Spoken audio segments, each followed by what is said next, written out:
The shocking betrayal, the message that shattered everything, the champagne bottle, sat unopened on the marble counter, condensation pooling beneath it like tears waiting to fall. Vivian Carter stared at her phone screen, her engagement ring catching the afternoon light streaming through the floor-to-ceiling windows of the penthouse she'd helped design. The message glowed accusingly. "I'm so sorry you had to find out this way. But you deserve to know the truth. Your fiancé Marcus has been seeing your sister Isla for 6 months. They're together right now at the Grandview Hotel, room 1847. I thought you should know before the wedding." A friend, her hands trembled. The phone slipped, clattering against granite. 6 months. 6 months of planning a wedding, of believing in forever, of trusting the two people she loved most in this world. Her sister. Her own blood. Vivian's breath came in shallow gasps. The penthouse suddenly felt suffocating despite its vast open space. She grabbed her keys with shaking fingers, not bothering to change from her silk blouse and tailored pants. The elevator ride down felt like descending into hell, each floor a countdown to devastation. The drive to truth, the streets of downtown Boston, blurred past as Vivian drove, her knuckles white on the steering wheel. Traffic lights became suggestions. Her mind raced faster than the car, rewinding through memories now poisoned by doubt. Isla's frequent visits to help with wedding planning, Marcus working late at the architectural firm more and more often. The way they'd both seemed distant at her birthday dinner last month, barely meeting her eyes. The pieces assembled themselves into a grotesque puzzle she'd been too trusting to see. She thought of their mother, 6 years gone now, who'd made Vivian promise to always protect her younger sister. Isla, the beautiful one, the troubled one, the one who'd struggled with addiction and bad relationships, while Vivian built her career as a successful interior designer. Vivian had given her sister everything: a job at her firm, a place to stay when rehab ended, unconditional love and support. And this was how Isla repaid her. The Grandview Hotel rose before her like a monument to betrayal, its glass fade reflecting clouds that looked like bruises. Vivian's heels clicked against marble as she crossed the lobby, her designer bag clutched like a weapon. The elevator attendant smiled pleasantly, unknowing, as she pressed 18. Room 1847, the hallways stretched endlessly, champagne-colored carpet muffling her footsteps. Room 1847 loomed ahead, an ordinary door hiding extraordinary treachery. Vivian raised her hand to knock, then stopped. She pressed her ear against the cool wood instead. Laughter. Isla's laugh, that crystalline sound Vivian had protected since childhood. Then Marcus's deeper voice, warm with affection Vivian had thought belonged only to her. "We can't keep doing this," Marcus said. "The wedding's in 3 weeks." "I know." Isla's voice turned petulant, younger. "But I love you. I've always loved you, even before Viv introduced us. You know that." Silence. Then the sound that destroyed Vivian completely. A kiss, slow and deliberate. "She'll never have to know," Marcus murmured. "After the wedding, after we've secured the Harrison contract with her family connections, we can figure things out. But right now, I need this merger to happen." Her father's investment is crucial. Vivian's world tilted. The Harrison contract. Her father's $50 million investment in Marcus's firm. This wasn't just betrayal. It was calculation. She was a transaction. A stepping stone. A means to an end. The confrontation, she didn't knock. She used the master key card she'd gotten from the front desk, claiming she'd locked herself out of her room. The doors swung open silently. They didn't notice her at first. Marcus had his back to the door. Isla pressed against the window with his hands tangled in her auburn hair the same shade as Vivian's own. They were so absorbed in each other, so comfortable in their deception. Having fun? Vivian's voice cut through the room like shattered glass. Ela screamed. Marcus spun around, his face draining of color. For a moment, no one moved. The tableau held, betrayer betrayed, and the sister who'd chosen lust over loyalty. Viv, Marcus started, hands raised as if she were a wild animal he needed to calm. Don't. She held up one hand, surprised by how steady it was. Don't say my name. Don't insult me with lies. Ela had started crying, mascara tracking down her perfect cheeks. I'm sorry, I'm so sorry, it just happened. 6 months doesn't just happen. Vivienne's voice was ice. She looked at her sister, really looked at her. Mom made me promise to take care of you. I gave you everything. Everything. You always give. Ela shouted suddenly, tears turning to anger. Perfect Vivienne.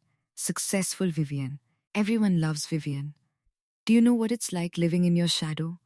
Always being the screw-up, the addict, the one who needs saving? So you decided to destroy me? Vivienne whispered. Marcus stepped forward, his handsome face arranged in an expression of regret that looked rehearsed. Vivienne, listen. This is complicated. Your father's investment is contingent on our marriage. She finished his sentence, understanding flooding through her. You need me. Or rather, you need my family's money. His silence was confirmation. Vivienne laughed, a broken sound that echoed off the hotel walls. She twisted the engagement ring off her finger, 3 carats, princess cut, a symbol of lies, and threw it at Marcus's feet. The wedding's off, the investment's off, everything is off. Wait. Marcus's composure cracked. Your father signed contracts. This will ruin me professionally if you back out now. Please, we can work through this. Work through you using me as a bank account while sleeping with my sister? Vivienne's voice rose. I don't think so. She turned to leave, then stopped at the door. Without looking back, she said quietly, You both deserve each other. And you have no idea what's coming. The aftermath begins. Vivienne made it to her car before the tears came. She sat in the driver's seat, hands gripping the wheel, body shaking with sobs that felt like they'd tear her apart. Everything she'd believed in, love, family, trust, lay in ruins. Her phone buzzed. Her father. Sweetheart, Marcus just called saying there's been a misunderstanding. What's going on? Of course, Marcus had called him first. Damage control, trying to secure the investment before Vivienne could tell the truth. She wiped her eyes, looking at herself in the rearview mirror. Her reflection looked back. Beautiful, successful, 32-year-old Vivienne Carter, who'd built an empire from nothing, who'd supported everyone she loved, who'd been too good, too trusting, too naive. That Vivienne was gone. A new one stared back, eyes hardening with purpose. If Marcus wanted to play games with money and manipulation, she'd show him what real power looked like. If Ela wanted to betray family bonds, she'd learn the consequences of burning bridges. Vivienne started the car, a plan already forming. She'd been raised by one of Boston's most ruthless real estate moguls. She'd learned at her father's knee how to build empires and destroy enemies. She'd just never thought she'd need those lessons for her own family. But desperate times called for desperate measures. Her phone buzzed again. This time, a different number. The message made her blood run cold and hot simultaneously. I sent you that first message. I'm Cassandra Mills, Marcus's ex-fiancée. He did the same thing to me 2 years ago. If you want revenge, I can. He has secrets that could destroy him. Let's talk. Vivienne stared at the message, then at the Grandview Hotel in her rearview mirror. Marcus and Isla were up there, probably thinking they'd gotten away with it, thinking Vivienne would quietly disappear or be bought off. They were wrong. She typed back, when and where. The response came immediately in my office. Bring proof of the affair. I'll bring proof of his fraud. Vivian smiled for the first time since reading that devastating message. It wasn't a happy smile. It was the smile of a woman who'd been pushed too far, who'd discovered that the capacity for vengeance had been inside her all along, just waiting for the right betrayal to unlock it. Marcus wanted her family's money. He'd get something far more expensive: her wrath. Ela wanted to be free of her sister's shadow. She'd get her wish. Because the shadow Vivienne was about to cast would eclipse everything. As she pulled out of the parking lot, Vivienne Carter made herself a promise. By the time she was done, Marcus and Isla would regret the day they'd decided to betray her. She'd take everything from them: reputation, career, happiness, hope. They taught her that love was a lie. Now she'd teach them that revenge was an art form. And she was about to become a master. Heartbreak A&D Revenge, the alliance of the betrayed Cassandra Mills's office, sat in the financial district. A sleek space of glass and steel that matched its owner, sharp, polished, and formidable. When Vivian entered 2 hours after leaving the hotel, she found a woman who could have been her reflection in an alternate timeline. Cassandra was older, maybe 40, with platinum blonde hair pulled into a severe bun and eyes that had seen too much. She wore a charcoal suit that probably cost more than most people's monthly rent, and she studied Vivian with the intensity of a surgeon examining a patient. "You look like I did," Cassandra said without preamble, pouring 2 glasses of bourbon. 2 years ago, when I found out Marcus was sleeping with his secretary while planning our destination wedding in Santorini. Vivian took the glass, surprised by how much she needed it. The alcohol burned going down, warming the cold place her heart used to be. "Tell me everything," she said. Cassandra settled into her leather chair, the city sprawling behind her through floor-to-ceiling windows. Marcus Lancaster is a con artist in an expensive suit. He targets successful women, charms them, gets engaged, and uses their connections to build his architectural firm. Then, once he's secured investments or contracts, he discards them. "But he didn't discard you for another woman," Vivian said slowly, understanding dawning. "He accused you of something, didn't he? Made himself the victim?" Cassandra's smile was bitter. "Smart girl. He claimed I was controlling and abusive. Told everyone I was sabotaging his career out of jealousy. By the time I proved he'd been embezzling from our joint accounts, he'd already moved on.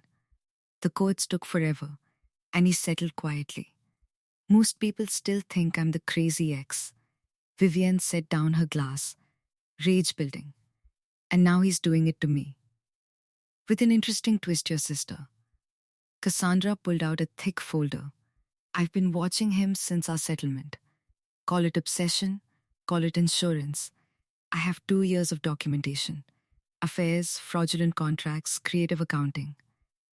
But I needed someone with standing to expose him. Someone current, credible, with resources. Someone like me. Someone exactly like you." Cassandra leaned forward. "Your father's Harrison development contract isn't just an investment. Marcus has been cooking the books on his firm's assets. He's nearly bankrupt. He needs that $50 million to cover debts and avoid an audit. If your father pulls out and demands due diligence, Marcus's entire empire collapses." Vivienne felt a dark satisfaction bloom in her chest. "And Isla? Collateral damage as far as I'm concerned." Cassandra shrugged. "But if you want to handle your sister separately, I understand. Family betrayal cuts differently." For a moment, Vivian thought of Ela as a child, holding Vivian's hand on the first day of kindergarten. Ela at 15, crying in rehab, begging Vivian not to give up on her. Ela last Christmas, hugging her and whispering, "You're the best sister anyone could have." All lies. Or worse, all true once, making the betrayal more complete. I want them both destroyed, Vivian said quietly. Professionally, personally, completely. Cassandra smiled, and it was the smile of a kindred spirit. Then let's get to work. The evidence over the next week, Vivian became someone she didn't recognize and discovered she liked it. She stopped crying, stopped questioning, stopped being the good daughter and perfect sister. Instead, she became strategic. With Cassandra's help, she hired a private investigator who documented everything. Photos of Marcus and Isla at restaurants, leaving hotels, kissing in Marcus's car. Email chains recovered from Marcus's firm server, showing how he deliberately targeted Vivienne after researching her family's wealth. Text messages between Marcus and Isla planning their future together once the Harrison money came through. But the real ammunition came from Cassandra's financial forensics expert, a quiet woman named Dr. Eleanor Chung, who found what prosecutors had missed. Marcus Lancaster has been running a modified Ponzi scheme, Dr. Chung explained, her laptop screen filled with spreadsheets. He uses new investor money to pay returns to old investors while inflating his firm's project values. Your father's $50 million would have bought him maybe 18 months before the whole thing collapsed. He was going to steal from my family, Vivian said, the words tasting like poison. And blame the economy, or partners, or bad luck. He's done it before. Dr. Chang pulled up another file. 3 previous investors lost money when Marcus's projects mysteriously failed. They settled quietly, signed NDAs. He's perfected the art of the strategic bankruptcy.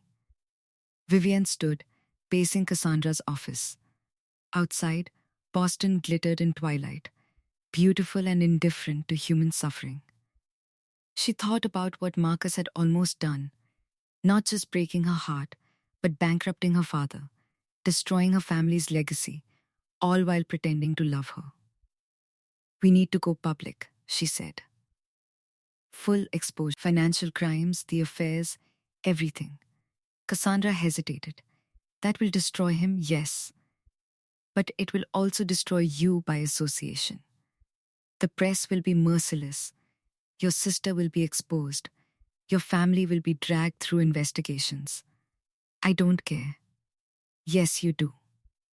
Cassandra's voice softened. I didn't 2 years ago. I wanted blood. But revenge that destroys you in the process isn't revenge. It's mutual annihilation. We need to be smarter. Vivienne turned, studying the woman who'd become an unlikely mentor. What are you suggesting? We give Marcus exactly what he wants. Cassandra's smile was sharp enough to cut. And then we take everything away. The trap 3 days later, Vivienne sat across from Marcus in an upscale restaurant, her face a mask of composed sadness. He'd been calling non-stop since the hotel confrontation, leaving increasingly desperate messages. Finally, she'd agreed to meet. He looked terrible, hadn't been sleeping, his usual polish dimmed by stress. Good. Vivienne, thank God. He reached for her hand across the table. She let him take it, suppressing revulsion. I've been going crazy. What happened at the hotel, it was a mistake, a moment of weakness with my sister. For 6 months, he had the grace to flinch. I know, there's no excuse. But Ayla, she was going through things, and she came to me for support, and it just spiraled. It meant nothing. You're the one I love. You're the one I want to marry. Vivienne let silence hang between them, watching him squirm. She'd practiced this in the mirror, this performance of hurt but willing to forgive. She thought she'd feel dirty, manipulating him. Instead, she felt powerful. My father called off the investment, she said finally. Marcus's face went white. What? Why? Did you tell him I told him we had a fight? That I needed time to think about the wedding? She paused. He was angry, said he wouldn't invest in someone who couldn't keep his fiancée happy. It was a lie. Her father knew everything and was playing his part perfectly, having dealt with men like Marcus for 40 years. But Marcus didn't know that. Vivienne, please. Real panic entered his voice. That contract, I need it. The firm needs it. Without it, you're bankrupt. She said it calmly, watching truth register in his eyes. I know about the debts, Marcus. The inflated project values. The creative accounting. He jerked back as if slapped. I don't know what you're talking about. Yes, you do. She leaned forward. But here's the thing. I don't care. His confusion was almost comical.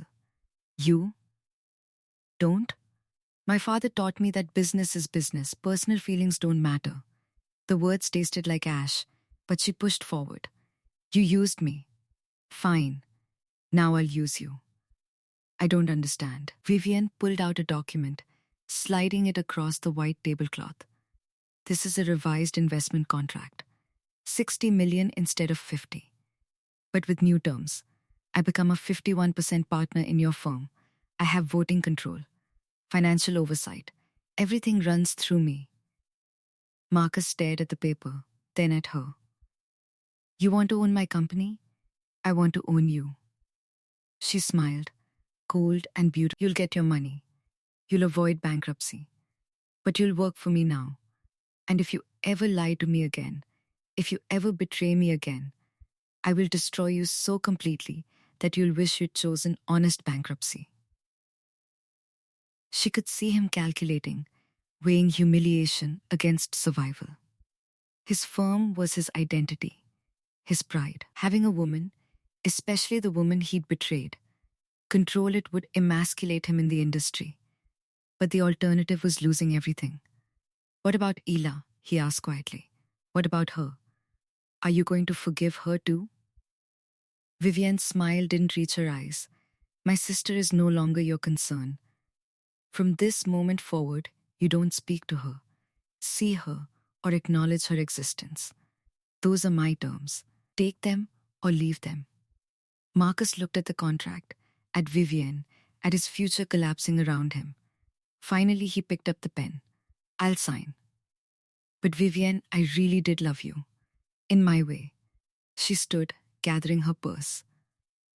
No, Marcus. You loved what I could give you. There's a difference. As she walked away, leaving him sitting alone with his Faustian bargain, Vivienne felt something click into place. This was just the beginning. Marcus thought he'd salvaged his firm by accepting her terms. He had no idea he'd just handed her the keys to his complete destruction. And Ela? Ela's reckoning was still to come. The sisters' reckoning Vivienne found Ela where she'd expected, in the apartment Vivienne had paid for, wearing clothes Vivienne had bought, drinking wine from Vivienne's birthday gift. The irony wasn't lost on her. Ela looked up when Vivienne entered still using her key, and fear flashed across her beautiful face. Viv, I didn't expect, of course you didn't. You never expect consequences, do you? Ela set down her wine glass carefully. She'd been crying, her eyes were red and swollen. Part of Vivienne, the sister she used to be, wanted to ask what was wrong, to fix it. That Vivienne was dead. I'm sorry, Ela whispered. I know that doesn't mean anything, but I am. I never meant to hurt you. I fell in love with my fiancé. While I was paying your rent, giving you a job, supporting your recovery. I know. Ela's voice rose. I know how terrible I am. Do you think I don't hate myself? Do you think I wanted to be this person? I think you've always been this person. Vivienne's voice was quiet, deadly. I just refused to see it. How many times, Ela? How many times did I bail you out, cover for you, make excuses? And every time, you promised you'd change. You promised you'd be better. I tried. You didn't try hard enough. Vivienne pulled out her phone, showing Ela the photos. 6 months. You looked me in the eye every day for 6 months and lied. You helped me pick out wedding invitations while sleeping with my fiancé. You hugged me at my bridal shower while planning your future with my money. Ila's face crumpled. What are you going to do? I've already done it. Vivienne's smile was terrible. Marcus and I made a deal. The wedding's back on. Ila's head snapped up, hope and horror mixing. What? Surprised? You thought I'd walk away, let you have him? No. I'm marrying Marcus Lancaster in 3 weeks as planned. And you're going to watch me do it. That's insane. You can't. Why would you marry someone who betrayed you? For the same reason you slept with him. Vivienne leaned close. Because I can. Because I want to win. Because watching you realize you lost everything for a man who chose me anyway, that's going to be delicious. Ila's tears started fresh. You're being cruel. I'm being kind compared to what you deserve. Vivienne straightened. Here's what's going to happen. You're going to stay away from Marcus. You're going to quit your job at my firm.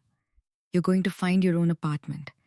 And you're going to understand that you burned the only bridge that ever mattered. Vivienne, please, I'm your sister, no. The word cracked like a whip. You were my sister. Now you're just a reminder of how foolish I was to believe in family loyalty. Don't call me.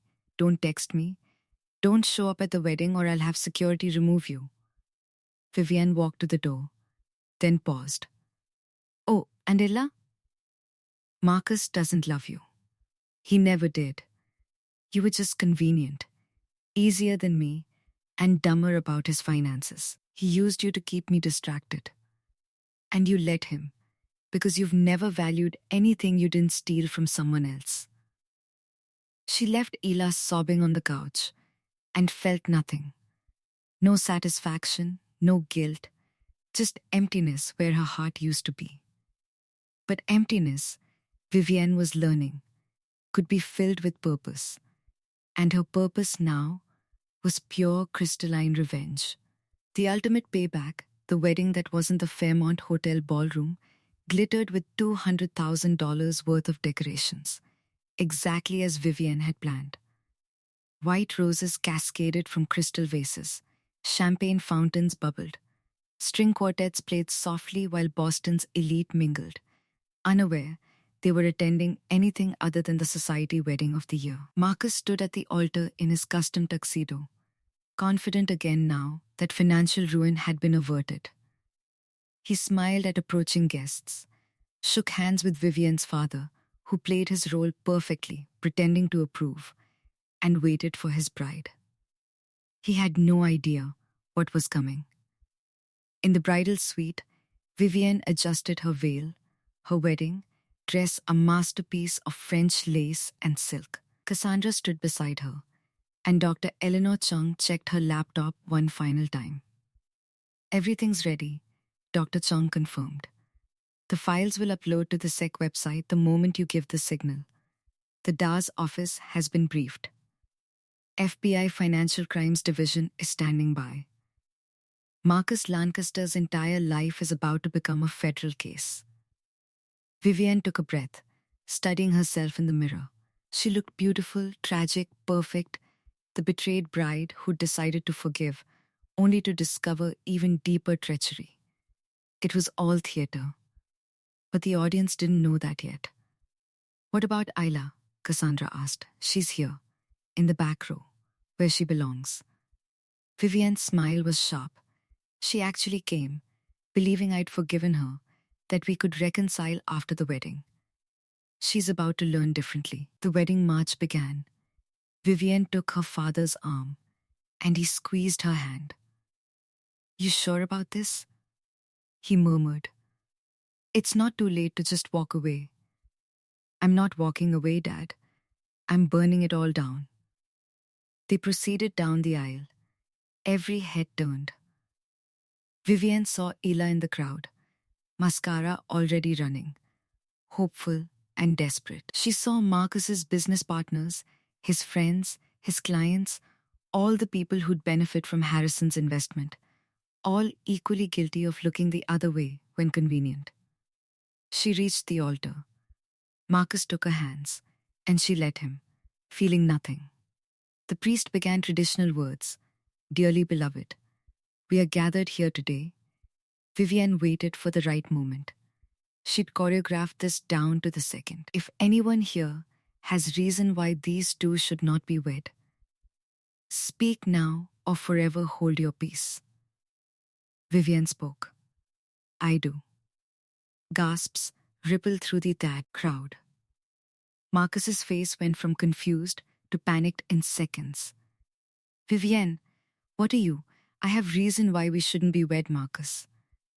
Several reasons, actually. She turned to face the crowd, still holding his hand so he couldn't escape. Should I start with the fact that you've been sleeping with my sister for 6 months? The gasps became shouts. Ela stood, face white, trying to leave, but the doors had been locked. Cassandra's people ensuring no one left early. Or should I start with the fraud? Vivienne continued, her voice carrying through the microphone pinned to her dress.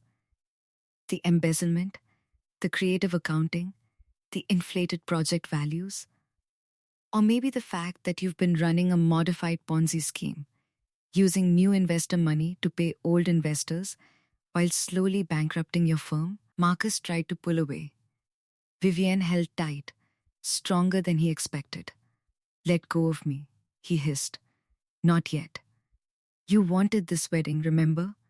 You needed my father's money to avoid prison. Well, congratulations, the FBI is here to congratulate you personally. Right on cue, agents entered from the side doors. 3 of them, badges out, faces grim. The crowd erupted into chaos. Marcus Lancaster, the lead agent, said, You're under arrest for securities fraud, wire fraud, and embezzlement. You have the right to remain silent. Vivienne finally released his hands and stepped back, watching as they cuffed him. He looked at her with such betrayal, such shock, as if he couldn't believe she'd done this.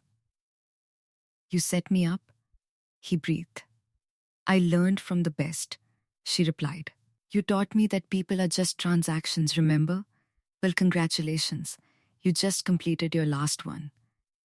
As they led him away, Vivienne turned to the crowd. Her father stood, beginning the slow clap that others joined.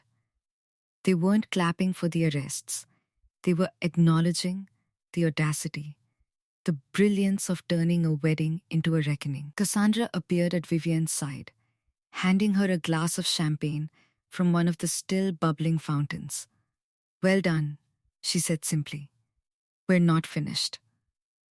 Vivienne's eyes found Ela, still standing in the back row, frozen with horror. Excuse me. She walked through the parting crowd, her wedding dress trailing behind her like a queen's train. When she reached her sister, she spoke loud enough for surrounding guests to hear. Ela Carter, you're served. Vivienne handed her an envelope. Inside you'll find a lawsuit for recovery of funds, specifically the $60,000 you embezzled from my design firm over the past year. Also, I'm pressing charges for theft of proprietary designs you sold to my competitor.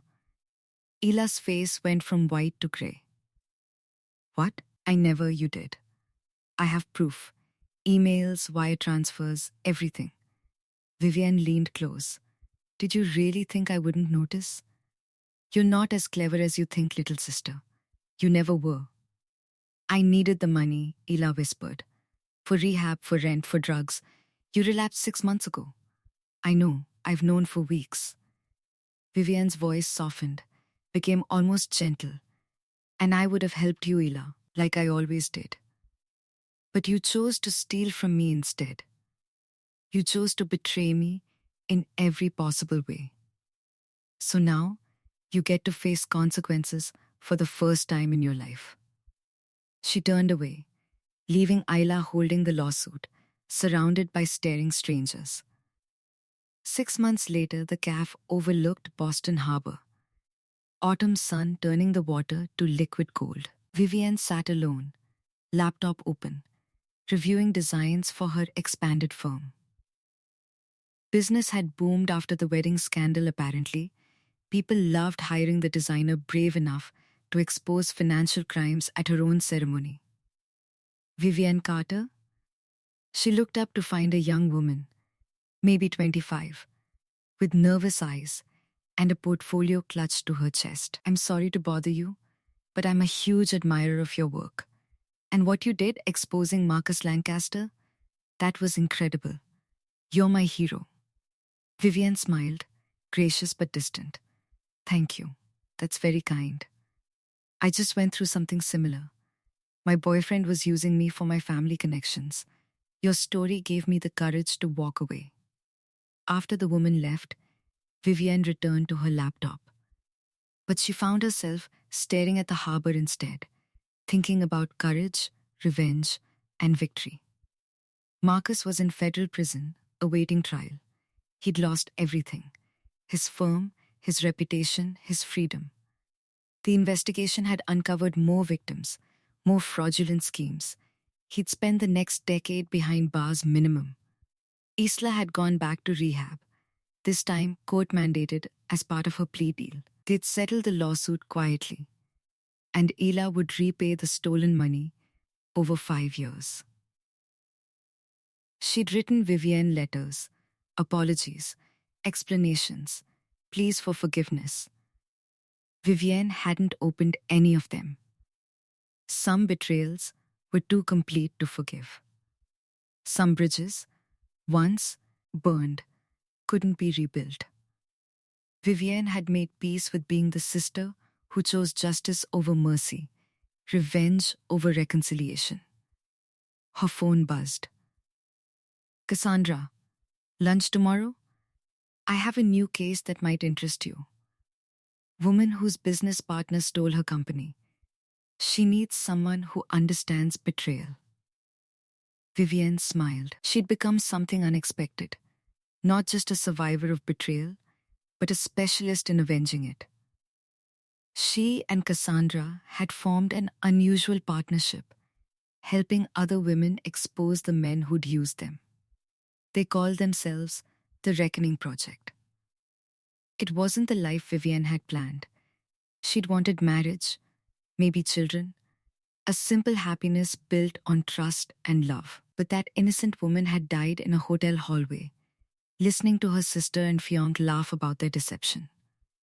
This new Vivienne was harder, sharper, forged in betrayal's fire. She helped others take back their power. She taught them that revenge, done correctly, wasn't about destruction. It was about justice. As she packed up her laptop and prepared to leave, Vivienne caught her reflection in the caf window. The woman staring back looked confident, successful, untouchable.